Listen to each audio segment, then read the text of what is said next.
Hello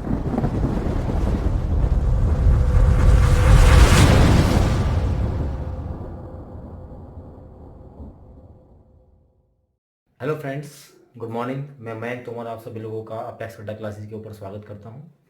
आज हम एक टॉपिक जो कैलेंडर है, कैलेंडर स्टार्ट करेंगे जो आपका SSC, CGL, CPO, GD, you Uttar Pradesh police constable. और जैसे कि आपको भी पता है कि हमारे पास वैकेंसी आने वाले हैं नियर अबाउट 5200 वैकेंसी पटवारी और लेखपाल की। तो मैं सभी से यही कहना चाहूँगा, लॉकडाउन के इस माहौल में हम सोच रहे हैं जॉब आएगी कि नहीं आएगी। आप उस चीज़ को छोड़िए और जो भी आपको दिख रहा है कि हाँ स्टेट गवर्नमेंट तो आपकी वैकेंसी लेके आ ही रही है, उस पर अपनी तैयारी कीजिए। इसलिए मैं रीजनिंग में एक बहुत इंपॉर्टेंट टॉपिक जहाँ पे क्वेश्चन बनता है वो कैलेंडर का होगा। यूजीसी नेट में यहाँ से क्वेश्चन आता है, यूपी पीसीएस का भी फॉर्म निकले हुए हैं, लास्ट डेट शायद 2 जून है, उसको फिल कर लीजिएगा। तो कहीं ना कहीं आपका ये एग्जाम में क्वेश्चंस आने ही वाले होते हैं। तो बात करते हैं, बहुत अच्छा टॉपिक, बड़ा मजा आएगा कैलेंडर की। और कैलेंडर को हम अगर बात करें एक कंपटीशन के प्रोस्पेक्टिव से, चाहे ये कंपटीशन में आता हो या ना आता हो, लेकिन एटलीस्ट हमको अपनी डेट ऑफ बर्थ, हमारा क्या दिन था, आपको आना चाहिए, आपको कैलेंडर बनाना आना चाहिए। तो आज इसी चीज़ को देखेंगे। तो पहले हम हमेशा की तरह बात करते हैं, मैं तुम्हारे कंसेप्ट की बात करेंगे, ठीक है। तो आपको वहां पर क्या करना होगा बच्चों की, आपको थोड़ा सा जो मैं आपको बताऊंगा बिल्कुल बेसिक चीज़ आपको लेके चलनी होगी। सबसे पहले हम बात करते हैं कि हमारे पास जो क्वेश्चंस बनते हैं किस तरीके से क्वेश्चन बनते हैं। सबसे पहले जो क्वेश्चन बनता है टाइप 1। तो टाइप 1 क्वेश्चन बच्चों आपके पास क्या होगा टाइप 1 में, कि आपको कुछ भी डेट, मंथ और आपको ईयर दिया जाएगा and you will find out what is the actual day of the particular date. जैसे आपको कहा गया 15 अगस्त 1947 को कौन सा दिन था, आपको बोला गया what is the day on date 2 अक्टूबर 1989, 2 अक्टूबर 1989 को कौन सा दिन था। तो यानी कि आपको यहाँ पर एक्चुअल डे, वास्तविक दिन निकालना होगा। सेकंड में आपके पास क्या होगा, टाइप सेकंड के अंदर आपके पास जो डेट दी जाएंगी, कोई मंथ दिया जाएगा, कुछ ईयर दिया जाएगा, वहां पर आपको डे गिवन होगा। मतलब आपको कहा जाएगा कि इस तारीख को, इस महीने में, इस ईयर में ये दिन था, मतलब 2 अक्टूबर 1989 को सोमवार था। तो उसके प्रोस्पेक्टिव में आपको दिन निकालना होगा, इसके रेस्पेक्ट में आपको क्या निकालना होगा, डे निकालना होगा। कभी कभी आपसे पूछा जाएगा रिपीटेशन ऑफ कैलेंडर, कि जो कैलेंडर होगा वो रिपीट कब होगा, उसका रिपीटेशन कब होगा, कितने साल बाद वो कैलेंडर रिपीट हो रहा होगा। तो ऐसे बहुत सारे क्वेश्चंस हैं, उनको हम पढ़ेंगे, बिल्कुल एकदम कंसेप्चुअल पढ़ेंगे, बिल्कुल बेसिक से पढ़ेंगे, ट्रिक भी बताएंगे, लॉजिक भी बताएंगे। आइए बने रहिए इस वीडियो के लास्ट तक, देखिए। सबसे पहले हम बात करते हैं बच्चों पहले क्वेश्चन की, कि आपके पास अगर दिन दिया गया है तो उस दिन को हम कैसे फाइंड आउट करने की कोशिश करेंगे। देखिए बच्चे, इसमें सबसे पहले हम कुछ बेसिक बताएंगे, बेसिक एक्चुअल में है क्या। देखो, अगर हम बात करते हैं एक पूरे कैलेंडर की, तो कैलेंडर में जो सबसे छोटी यूनिट होती है वो होती है डे, दिन। क्योंकि दिनों से मिलकर बनता है वीक, और वीक से मिलकर बनता है मंथ, और मंथ से मिलकर बनता है ईयर, और ईयर से मिलकर बनती है सेंचुरी। तो कहीं ना कहीं हम बात कर रहे हैं दिनों की।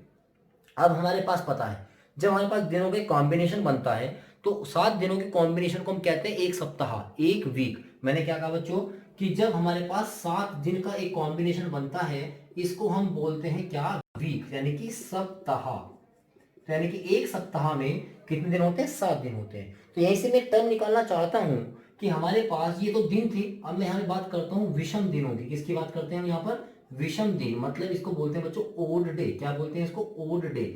ओड डे मतलब वे डे होंगे जो इन 7 दिन से अलग होंगे, या मैं कह सकता हूँ जो हमारे पास वीक बना है उस वीक से जो अलग बचेंगे वे क्या होंगे, ओड डे। और हमको पता है एक वीक में कुल दिन कितने होते हैं बच्चों, 7 दिन होते हैं। अगर हम उन दिनों की संख्या को 7 से भाग करेंगे तो जो हमारा क्रिसेंट होगा वो हमारे पास क्या होगा बच्चों, वो बनेगा सप्ताह, और जो हमारा रिमाइंडर होगा वो क्या बचेंगे, ओड डे। समझने की कोशिश करते हैं। मेरे पास मान लेते हैं कुल दिन दिए गए हैं, टोटल डेज दिए गए हैं, कुल दिन दिए गए हैं, और मैं इसको 7 से डिवाइड करता हूं। तो मेरे पास यहाँ पे क्या बचेगा, क्रिसेंट बचेगा, और हमारे पास यहाँ पे क्या बचेगा, रिमाइंडर बचेगा। तो जो रिमाइंडर होगा, this remainder is known as the odd day. इसी हम शेषफल को क्या कहेंगे बच्चों, इसी शेषफल को हम कहेंगे विषम दिन। एक बार इसको एग्जांपल से समझेंगे तो अच्छा समझ में आएगा। जैसे मेरे पास कुल दिनों की संख्या मान लेते हैं दी गई है बच्चों 74। कितनी दी गई, 74, और मुझे इसमें निकालने हैं विषम दिन। We will try to find out the odd days. तो कैसे, तो first of all we will divide by 7। हम इसको 7 से भाग करेंगे, 7 से भाग करेंगे, 7 वन जा 7, यहाँ 4 होगा, और 7 का जब हम टेबल यहाँ पढ़ेंगे तो कुछ महानुभाव यहाँ पर 1 भी छोड़ देंगे, ठीक है ना। लेकिन यहाँ पे क्या आएगा, 0 आएगा, क्योंकि यहाँ पे कंप्लीटली डिवाइजेबल नहीं हो रहा होगा। तो मैं कह सकता हूँ कि इन 74 डेज में ये हमारे पास जो 10 है ये क्या है बच्चों, वीक है। ये क्या है बच्चों, वीक। और जो ये 4 बचे हैं ये क्या है, यहाँ पर ओड डेज हैं। ओड का मतलब समझ जाइएगा, ओड डे को रिप्रेजेंट हम यहाँ पे कर रहे हैं। बात समझ में आई कि नहीं आई? तो यानी कि जो हमारे वीक से अलग बच रहे होंगे उनको हम क्या बोलेंगे, ओड डे बोलेंगे। ठीक है, तो एक छोटा सा एग्जांपल लेके समझते हैं फटाफट और फिर क्वेश्चंस को आगे बढ़ाते हैं। ठीक है, तो आपको थोड़ा बस बेसिक पे थोड़ा सा टाइम लगाना, उसके बाद तो क्वेश्चंस को हम चुटकियों में उड़ा देंगे। ठीक है ना, तो अब हम बात करते हैं, जैसे हमारे पास ईयर की बात करें बच्चों, जो हमारे पास सन होते हैं, हिंदी में क्या बोलते हैं, सन, वर्ष, ईयर। तो वर्ष हमारे पास बच्चों दो टाइप के होते हैं। कैसे? एक हमारे पास क्या होता है, नॉर्मल ईयर या ऑर्डिनरी ईयर भी इसको बोला जा सकता है। आप कुछ भी बोल सकते हो आपको अच्छा लगे। और मैं इसको बोलूंगा सामान्य वर्ष। क्या बोलेंगे हम इसको, सामान्य वर्ष। और बच्चों दूसरा क्या होता है, लीप ईयर। क्या होता है, लीप ईयर, जिसको हम हिंदी में क्या बोलते हैं बच्चों, अधिवर्ष। इसको हम बोलते हैं अधिवर्ष। और आपको पता है लीप ईयर वो ईयर होता है जहां पर जो हमारे पास फरवरी होती है वो 29 की होती है, and the from the 1 March two 31 December the year will be same. उसमें कोई चेंज नहीं होता, क्योंकि जो हमारे पास दिन बढ़ता है वो केवल बढ़ता है केवल 29 फरवरी का। Is that clear? 29 फरवरी के दिन बढ़ता है, उसके बाद हमारे पास जो ईयर होता है, जो कैलेंडर होता है, बिल्कुल सेम चलता है। तो आपको पता होगा कि हमारे पास जो नॉर्मल ईयर होता है इसमें कुल दिन कितने होते हैं, 365। और आपको पता होना चाहिए यहाँ पर हमारे पास दिन होते हैं 366, क्योंकि इसमें एक दिन बढ़ जाता है बच्चों। वो दिन जो किसका होता है, वो होता है फरवरी का। Is that clear? सही है, बहुत बढ़िया। तो अब यहाँ पर हम निकालते हैं ओड डे विषम दिन। अभी मैं एक सर ने बताया आपको कि हम इसको किससे डिवाइड करेंगे, 7 से डिवाइड करेंगे। और ये कहेंगे 7 पंजे 35, और ये हुआ 15, 7 दूनी 14, और बचा कितना बच्चों, 1। मतलब मैं कह सकता हूं कि किसी सामान्य वर्ष में विषम दिनों की संख्या 1 होती है। इसलिए हम कहते हैं कि किसी भी सामान्य वर्ष में 52 सप्ताह और 1 दिन होता है। इसको याद कर लीजिएगा, जब मैं रिपीटेशन ऑफ कैलेंडर पढ़ा रहा हूँ वहां आपको पता होना चाहिए। इसी तरीके से हम बात करते हैं, इसमें हम ओड डे निकालेंगे बच्चों, 7 पंजे 35, 1 6 2 जा 14, और रिमाइंडर हमारे पास क्या बचा, 2। तो मैं कह सकता हूं एक लीप ईयर के अंदर जो विषम दिनों की संख्या होती है वो कितनी होती है, 2 होती है। ये बात समझ में आई होगी यहाँ पर, इसमें कोई दिक्कत वाली बात नहीं है। अभी इस कंसेप्ट को थोड़ा सा और कंसेप्चुअली समझते हैं। कैसे? हमारे पास जनवरी है, इसको हम लिखेंगे नहीं, अब सिर्फ माइंड करके थोड़ा सा माइंड पे आएंगे, लिखेंगे, लिखने का काम कम करेंगे। अब हमारे पास बच्चों क्या है, हमारे पास आया क्या, जनवरी। जनवरी में हमारे पास जो टोटल नंबर ऑफ डेज होते हैं वो होते हैं 31। बोलो हाँ ना? मैं कह रहा हूं जो हमारे पास जनवरी है, जनवरी में मेरे पास टोटल डेज होते हैं कितने, 31। और इस 31 दिनों में मैं विषम दिन निकालना चाहता हूं, तो मैं इस 31 को 7 से भाग करूंगा। 7 से 4 बार पूरा जा रहा होगा, 4 टाइम्स कंप्लीट जा रहा होगा, 7 चौक 28। लेकिन मैंने क्या कहा, जो बचा वो रिमाइंडर, ये 28 पूरा हुआ, बचा 3। यानी मैं कहूंगा बच्चों जनवरी के महीने में जो विषम दिन है वो कितने मेरे प्यारे बच्चों, 3। बात समझ में आ रही है क्या? मैंने क्या किया, मैंने इस 31 को भाग किया 7 से, 7 चौक 28, और यहाँ पे बचा कितना, 3, और यही क्या होंगे, विषम दिन। आफ्टर दैट मैं बात करता हूँ फरवरी की बच्चों, और फरवरी में मैं ये कह रहा हूँ आपको, फरवरी में हमारे पास 2 कंडीशन बन सकती है। कौन कौन सी कंडीशन बन सकती है बच्चों? या तो नॉर्मल ईयर होगा या ऑर्डिनरी ईयर होगा, सॉरी लीप ईयर होगा। और हमारे पास अगर यहाँ पर 28 की होगी, नॉर्मल होगा तो ये क्या होगा, 29 की होगी। बेटा 28 की होगी तो ओड डे 0 होगा, और ये होगा तो 1 होगा। बोलो हाँ है ना? फिर मार्च होगा, मार्च में कुल दिन कितने होंगे बच्चों, 31, और 31 होंगे तो ओड डे कितने बचेंगे मेरे प्यारे बच्चों, 3। मार्च के बाद क्या है बच्चों, अप्रैल। अप्रैल में 30 है तो 7 चौक 28, रिमाइंडर कितना बचेगा, 2। और रिमाइंडर क्या होता है, ओड डे। तो यहां से मैं एक कंक्लूजन निकाल रहा हूं कि जहां पर जो the months who have the 31 days, the total number of odd days in the particular month is 3। अगर किसी महीने में 31 दिन है तो उस महीने में कुल विषम दिनों की संख्या 3 होती है। और जहां पर जिस महीने में कुल 30 दिन होते हैं वहां पर हमारे पास विषम दिनों की संख्या कितनी होती है बच्चों, 2 होती है। कैसे? देखिएगा, ये मई आया, मई 31 की तो 3, फिर आएगा मई के बाद जून बच्चों, जून में कितने होंगे, 2। July and August, both months have 31 days, तो the reminder of that particular month is 3, शेष पर 3 बचेगा। तो 3 इसमें होंगे, 3 इसमें होगा। सितंबर 2, अक्टूबर 3, नवंबर 2, एंड दिसंबर विल बी 3। इतनी बात समझ में आई क्या? ये बात समझ में आई कि नहीं आई? क्लियर है क्या इतनी बात? तो अब हमें यहाँ पे देखेगा 3 + 0 3, 3 + 3 9, मैं पर्टिकुलर मंथ से जोड़ रहा हूँ। 3 + 3 कितना होगा, 9, 9 + 2 11, 11 + 3 14, 14 + 2 16, 16 + 3 19, 19 + 2 21, 21 + 3 21 प्लस 3 24, 24 प्लस 3 कितना होगा बच्चों? 24 प्लस 3 27, 27 प्लस 2 29। तो हमारे पास जो जोड़ रहे होंगे मैं इसके बाद यहाँ पे लिख देता हूँ। तो यहाँ पर देखिएगा ये होगा हमारे पास यहाँ पे जनवरी, फरवरी, मार्च, अप्रैल, मई, जून, जुलाई, अगस्त, सितंबर, अक्टूबर, नवंबर एंड दिसंबर। इतनी बात समझ में आई कि मैं इसलिए बात कर रहा हूँ। देखिएगा 3 3 6 3 9 3 चौक 12 3 बजे 15 3 छंग 18 3 फटे 21 21 21 और 2 23 23 और 2 25 25 2 27 और 2 29। तो हमारे पास टोटल नंबर डे कितने हुए? 29। तो 29 में 7 से डिवाइड करूंगा, 7 चौक 28, तो रिमाइंडर कितना बचा बच्चों? 1। तो मैं ये कहना चाहता हूँ आप टोटल नंबर से निकालिए, पर्टिकुलर मंथ से निकालिए, आपका क्वेश्चन हमेशा सेम ही आएगा, आंसर हमेशा सेम ही आएगा। और जैसे ही मैं चलूंगा कहाँ पर मेरे बच्चों? लीप ईयर में, तो लीप ईयर में 29 होगा, 29 होगा तो 1 होगा, तो यानी कि यहाँ पे कितना हो जाएगा बच्चों? 30। और 30 में मैं 7 से डिवाइड करूंगा तो ये कितना होगा? 7 चौक 28, मेरे बच्चों बचेगा यहाँ पे कितने? 2। तो यानी कि यहाँ पे जो रिमाइंडर बच रहा होगा वो कितना बच रहा होगा बेटा? 2 बच रहा होगा। इतनी बात समझ में आई क्या? इसमें कोई दिक्कत वाली बात हो तो आप बता सकते हैं, ठीक है? समझ में बात आ रही होगी। तो ये मैंने आपको कुछ बेसिक चीजें बताई हैं और आप इन चीजों पे अब थोड़ा सा काम करेंगे, अब जो हम क्वेश्चंस करेंगे, ठीक है? 1 मिनट का समय दीजिए।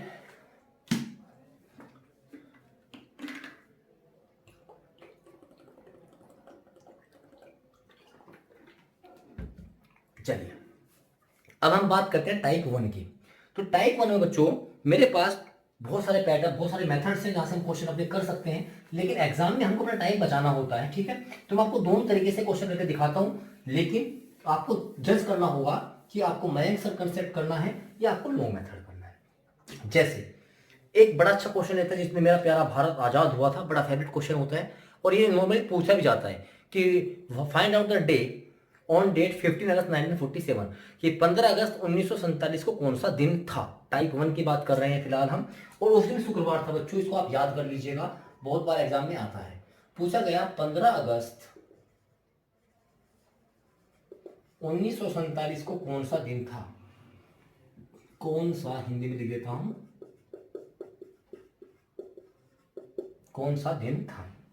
चलिए तो बेटा एक बात समझिएगा, जैसे लीप ईयर होता है ऐसे ही होती है लीप सेंचुरी। लीप सेंचुरी भी होती है जो 400 से पूरी कट जाती है, ठीक है ना, जो पूरी 400 से कट जाती है, ठीक है? तो चलो खैर अभी इसको मैं थोड़ा सा आपको शॉर्ट से सिखाता हूँ। लॉन्ग मेथड में आपको टाइप 2 में, जब हम टाइप 2 करेंगे लास्ट में मैं इसका लॉन्ग मेथड सिखाऊंगा, तो लॉन्ग मेथड सिखाने का कोई फायदा भी नहीं है, ठीक है? तो शॉर्ट में मैं बात करते हैं, लेकिन पक्का है जो मैं इसका पार्ट 3 लेके आऊंगा कैलेंडर का, उसमें मैं आपको लॉन्ग मेथड जरूर सिखाऊंगा, ठीक है ना? कंसेप्चुअल बातें होती हैं। चलिए तो देखो मैं चाहता हूँ आप इस क्वेश्चन को मुश्किल से 10 सेकंड में कर दीजिए, ठीक है ना? कैसे आओ देखते हैं फटाफट। देखो मैंने लिखा 47, मैंने लिखा यहाँ पर 12, फिर यहाँ पे आया अगस्त, मैंने यहाँ पे लिखा जनवरी, फरवरी, मार्च, अप्रैल, मई, जून, जुलाई, अगस्त, मैंने यहाँ पे लिखा 3, मैंने यहाँ पे लिखा 15/7, 7 और 3 10 और 6 16, 1 2 4 7, 7 से भाग के 6 बचा और दिन क्या था? फ्राइडे। मैंने आपको पहले बता दिया कि दिन क्या था? फ्राइडे। तो मैं चाहता हूँ आप क्वेश्चन ऐसे करें।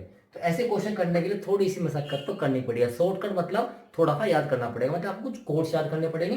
फटाफट कॉपी पेन निकालो और मेरे साथ लिखना शुरू करो। और रटना तो है ही नहीं, अगर मेरे से पढ़ोगे, मयंक सर से पढ़ोगे तो रटना तो है ही नहीं। कोड भी मैं आपको सिर्फ क्या करूंगा, आपको याद करूंगा, ठीक है ना? सिर्फ आपको समझाऊंगा और आपको ऐसा समझा दूंगा कि आप उनको कभी जिंदगी भर नहीं भूलो। बस 1-2 बार उसकी आप प्रैक्टिस कर लीजिएगा, ठीक है? देखिए अभी हमने बात की थी बच्चों कि हमारे पास जो ईयर होते हैं वो 2 ईयर होते हैं, एक तो लीप ईयर होता है, नॉर्मल ईयर होता है। तो कंफ्यूजन भैया एक बात बताओ, leap year L, leap, leap बना किससे बच्चों?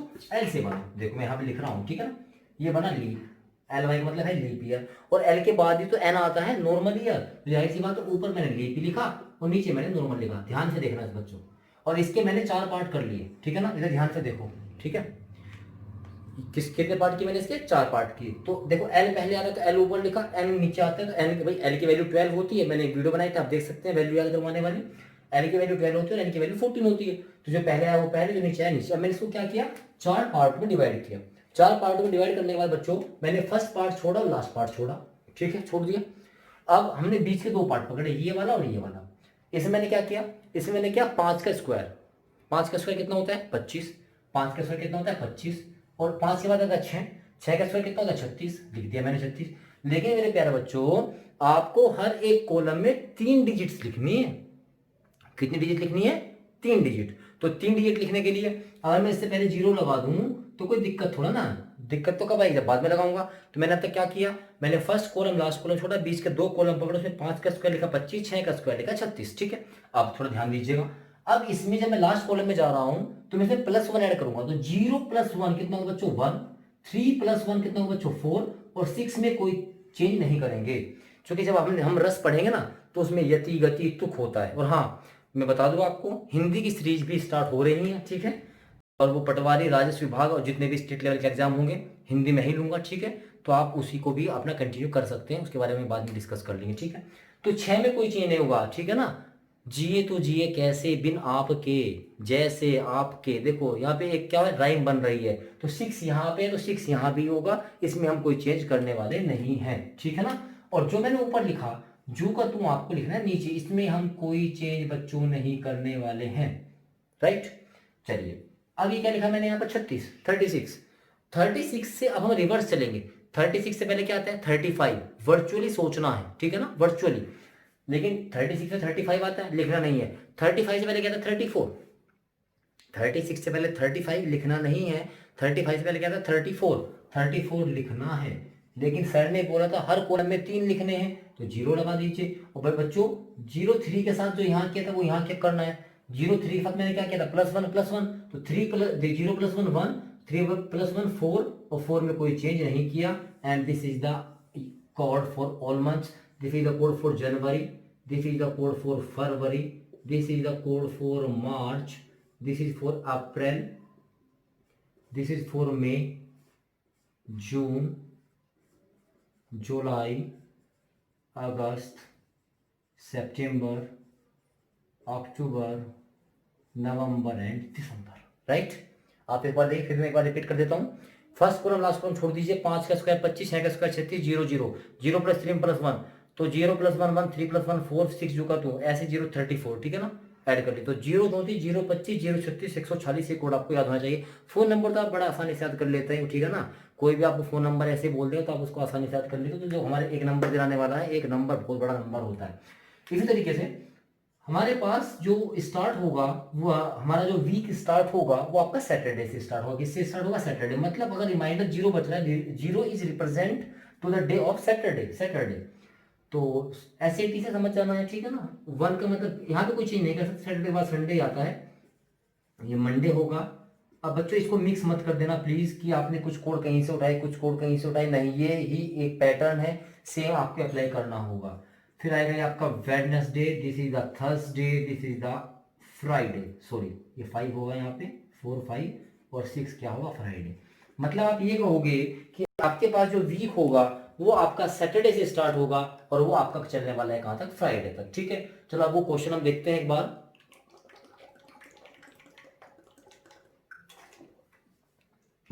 क्वेश्चन था हमारा 15 अगस्त 1947 में क्या दिन था।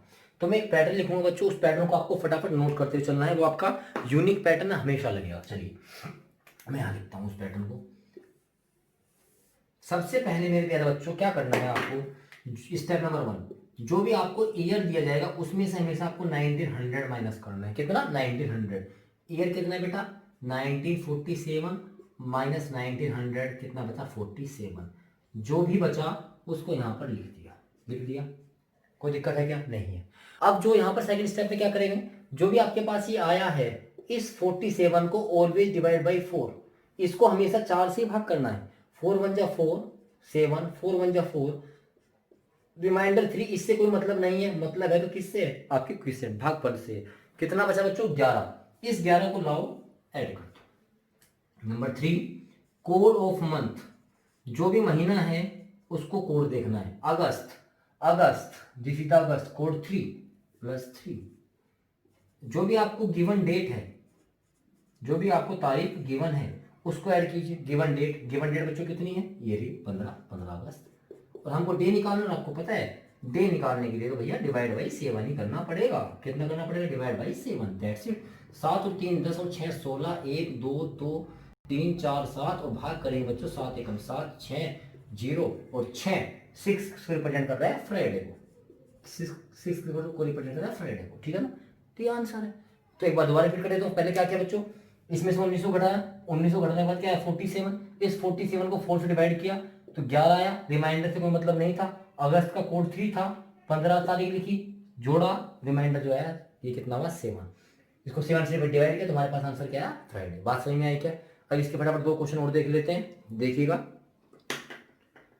2 क्वेश्चन ये पैटर्न में मैं लिखा रहने देता हूँ, ठीक है ना। यहाँ क्वेश्चन चेंज कर लेते हैं, जैसे आज की तारीख लिखते हैं, ठीक है ना, आज की तारीख लिखते हैं। और आज तारीख कितनी है, आज तारीख कितनी है 26 मई, आज तारीख कितनी है 26 मई 2020 में दिन पूछा है, ठीक है। चलिए देखते हैं। सबसे पहले मैंने क्या किया, 1900 माइनस किया 1900, इतना बड़ा काम नहीं है, इसको हम माइंड में करेंगे सब, ठीक है ना। हम लोग आपको समझा रहे हैं, यहाँ पर टाइम लग रहा है, 0 2 और ये 1 तो 120, इसको मैंने कहा 4 से भाग करना है। और कुछ बच्चे पूछेंगे कि 30 कहाँ से आ गया, ऐसा कोई नहीं पूछेगा। 120 को मैंने क्या किया, भाग किया 4 से, 120 था, 4 से भाग किया, 4 दिया 12, रिमाइंडर 0, तो ये रिमाइंडर 0, तो इसका कोई फर्क नहीं पड़ रहा, ये हमारे पास 30 से लिख दिया। मई का कोड कितना है बच्चों 2, 26 और 22 7, 6 + 2 8, 2 3 5, 5 2 7 1, 7 से डिवाइड किया, 7 दूनी 14, 15 16 17 38, 7 5 35, और बेटा बचा कितना 3, और 3 किसको रिप्रेजेंट कर रहे हैं ट्यूसडे। क्या आज ट्यूसडे है? मैं अपने कैमरामैन से पूछता हूँ, आज ट्यूसडे है ना जी सर, तो ये रहा हमारा आंसर ट्यूसडे। तो बिल्कुल मैजिक जैसा होता है, बिल्कुल मैजिक है, ऐसा कुछ नहीं है, प्रैक्टिस करेंगे तो आएंगे। क्यों ना 1-2 क्वेश्चन और लिया जाए, ठीक है। तो जैसे हम डेट ऑफ बर्थ लिखते हैं, ठीक है, हमारी टीम के जो मेंबर हैं उन्हीं का हम डेट ऑफ बर्थ लिख रहे हैं, उनको पता भी होगा, ठीक है। तो इनसे पूछते हैं कि डेट ऑफ बर्थ क्या है, और उसी के हिसाब से हम क्वेश्चंस को करना स्टार्ट करते हैं, ठीक है। चलिए आप भी करेंगे, देखते हैं आप पहले करेंगे या सर पहले करेंगे, लेकिन आंसर बिल्कुल सही आना चाहिए। बात सही हमारी, आंसर बिल्कुल सबका सही आना चाहिए।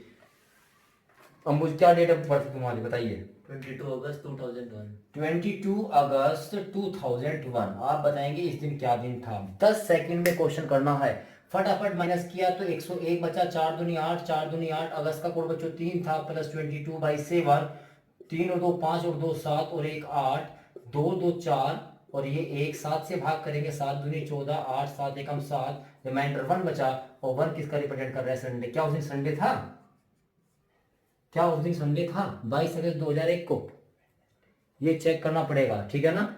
तो क्या किया, 2001 था, 2001 को हमने किससे माइनस किया 1900 माइनस करेंगे तो कितना बचा 101, कितना बचा 101। इसको हमने भाग के यहाँ पर 4 दूनी 8 और 21 बचा। अच्छा देखो यहाँ पे मिस्टेक हो रहा है, यहाँ पे मिस्टेक हुआ है, देखिए मिस्टेक हुआ है, मिस्टेक करा गया है, मिस्टेक किया गया है। क्यों? अगर तुम्हारे थोड़ा तुम ज्यादा उछलोगे ना हवाओं में कि हम 10 सेकंड में क्वेश्चन कर देंगे, एक भी कैलकुलेशन गलत, पूरा आंसर गलत। देखिए मैं इसको यहीं तक छोड़ता हूँ, तुम्हारा आंसर यहाँ तक संडे आ रहा था। अब इसको देखो मैं सही यहाँ पे सही करूंगा, ठीक है ना। देखो कैसे, मैंने माइनस किया तो कितना बचा बच्चों, ये 101। अब मैं इसको डिवाइड कर रहा था 4 से, यहाँ कर लेते हैं, यहाँ कर लेते हैं, 4 दूनी 8 और ये 21 हुआ तो 5 टाइम्स जाएगा, तो यहाँ 25 आएगा। रिमाइंडर से कोई मतलब नहीं है, कोड 3 था, कोड कितना था 22/7। देखिए 5 और 1 6, 7 8, 8 9 10 11, 1 2 और 1 3, 3 और 2 5 और ये 1 बचा। 7 से डिवाइड किया, 7 दूनी 14, 1 7 एकम 7 और रिमाइंडर कितना बचा बेटा 7 8 9 10 11, 4 बचेगा। और 4 क्या था? वेडनेसडे। तो इस क्वेश्चन का जो एक्चुअल आंसर होगा, the correct answer of this question is the Wednesday. बात समझ में आई क्या? तो ज्यादा हवाओं में भी नहीं उड़ना है कि भाई हमारे से क्वेश्चन आ गया चुटकी में उड़ा देंगे, ठीक है ना। और चुटकी में उड़ाना है ना तो एग्जाम में उड़ाना, ठीक है, गलतियां वहां पे नहीं करनी है। तो मैं आपको 2-3 क्वेश्चन दे रहा हूँ बच्चों, इनको आप एक बार ट्राई करेंगे, इनका आंसर आप मुझे कमेंट में करके देंगे, ठीक है। उसके बाद टाइप 2 चलेंगे, टाइप 3 चलेंगे, रिपीटेशन ऑफ कैलेंडर चलेंगे, तो बहुत सारी चीजें होंगी अभी। तो मैं आपको कुछ क्वेश्चन लिखूंगा, आप मुझे बताएंगे 2 अक्टूबर 1990 में क्या डे था। आप मुझे बताएंगे 13 दिसंबर 1993 में क्या डे था। आप मुझे बताएंगे 8 फरवरी 1991 में क्या डे था। और आप मुझे बताएंगे 26 जनवरी 1950 में क्या डे था। तो इन क्वेश्चंस को आप मुझे बताएंगे, इनका आंसर क्या हो कमेंट में करके, ठीक है। और दूसरी बात ये है, अभी हमें एक हिंदी की सीरीज शुरू स्टार्ट करने वाले हैं, ठीक है। और हिंदी में आप लोग जो अभी एग्जाम आपको मैं बता दूं, रिसेंटली यूपीएसआई पक्का स्टेट में आने वाले जो बैंकिंग वाले बच्चे थोड़ा ध्यान दीजिए, ठीक है। आप देखो मूव कीजिए, क्योंकि बैंकिंग में थोड़ा सा भी कुछ पता नहीं लग पा रहा है लॉकडाउन की वजह से, लेकिन हाँ ये कंफर्म है यूपी में वैकेंसी आ रही है, ठीक है। तो उसमें हिंदी एक बहुत इंपॉर्टेंट सब्जेक्ट है, रीजनिंग मैथ्स भी थोड़ा सा, क्योंकि मैंने बैंकिंग की रीजनिंग आपको जो मेरे ऑफलाइन के बच्चे हैं काफ़ी करवाया हुआ है, लेकिन फिर भी अभी मैं लेके आऊँगा। नेक्स्ट ये कैलेंडर खत्म होने के बाद हम इनइक्वलिटी स्टार्ट करेंगे, लेकिन अभी मैं एसएससी और स्टेट के लिए रीजनिंग लेके आ रहा हूँ। हिंदी स्टार्ट करेंगे तो बच्चों अपना नोट्स प्रॉपर तरीके से तैयार करो, क्योंकि क्लासेस का भी कुछ भी नहीं पता है कब ओपन होने वाली है। और वैकेंसी आएंगी एकदम लाइन में लगी हुई, एकदम फटाफट वैकेंसी आएंगी, तो तैयार रखिए, ठीक है। नेक्स्ट वीडियो में मिलते हैं टाइप 2 में, तब तक इन क्वेश्चन के लिए थैंक यू, जय हिंद, सेफ रहिए, थैंक यू वेरी मच।